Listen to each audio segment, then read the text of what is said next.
Korean romantic drama. इनका expectation था कि मैं जो ना कोरियन आदमी जैसा हो जाऊँ, लेकिन मैं इंडियन आदमी हूँ और मैं ऐसे ही ठीक।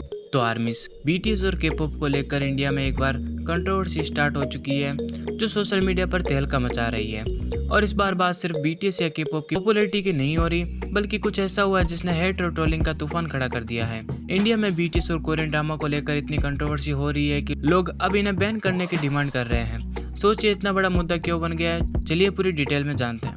शुरुआत हुई एक शॉकिंग केस है जो हर किसी के होश उड़ा देने वाला है। अतुल सुभाष नाम के एक शख्स ने हाल ही में सुसाइड कर लिया। अपनी लास्ट लाइव स्ट्रीम में उसने अपनी लाइफ की सारी स्ट्रगल्स बताई। उसने बताया कि उसकी एक्स वाइफ ने उसे सोशल, मेंटल और फाइनेंशियली इतना परेशान किया कि उसे ये कदम उठाना पड़ा। अब यहाँ बात सिर्फ घरेलू परेशानियों की नहीं, इस केस में जो बातें लोगों को सबसे ज़्यादा शॉकिंग लगी वो ये थी कि अतुल ने अपनी वाइफ के कोरियन कल्चर के दीवानेपन को अपनी परेशानी की बड़ी वजह बताया।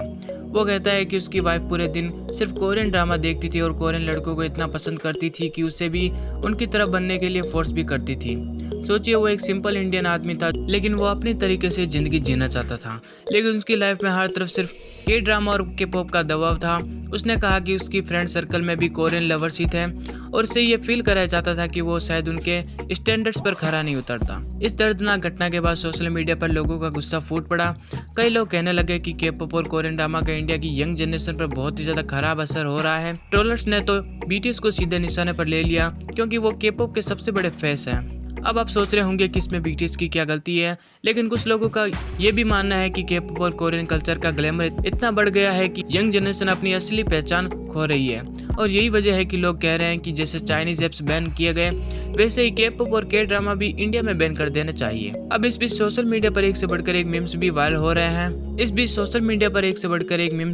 रहे हैं। कुछ में बीटीएस और अतुल की कहानी को जोड़कर ट्रोल किया जा रहा है, तो कुछ में सीधे बीटीएस मेंबर्स को भी निशाना बनाया जा रहा है। हेट और ट्रोलिंग का लेवल इतना बढ़ गया है कि बीटीएस आर्मी भी इस मामले में फंस गई है। अब सवाल यह है कि क्या सच में कोरियन कल्चर इंडिया में इतना बड़ा इश्यू बन चुका है कि ये सब सोशल मीडिया का एक नया ट्रेंड है? क्योंकि अगर देखा जाए तो बीटीएस हमेशा स्प्रेड लव, नॉन हेट का मैसेज देते आए हैं। सोचने वाली बात यह है कि क्या ये एंटरटेनमेंट फॉर्म को लेकर इतना हेट करना सही है? क्या यंग जनरेशन वाकई कोरियन कल्चर से इतनी इफेक्ट हो रही है कि उन्हें अपनी पहचान कम लगने लगी है? क्या इस सब की वजह किसी की जिंदगी में इतना स्ट्रेस आ सकता है कि वो ऐसा बड़ा कदम उठा ले? तो आर्मीज, आपको क्या लगता है, क्या बीटीएस और कोरियन कल्चर का इतना बड़ा इफेक्ट इंडिया की यंग जनरेशन पर पड़ रहा है या बस एक सोशल मीडिया ट्रेंड है? अपनी अपनी राय कमेंट सेक्शन में जरूर बताएं।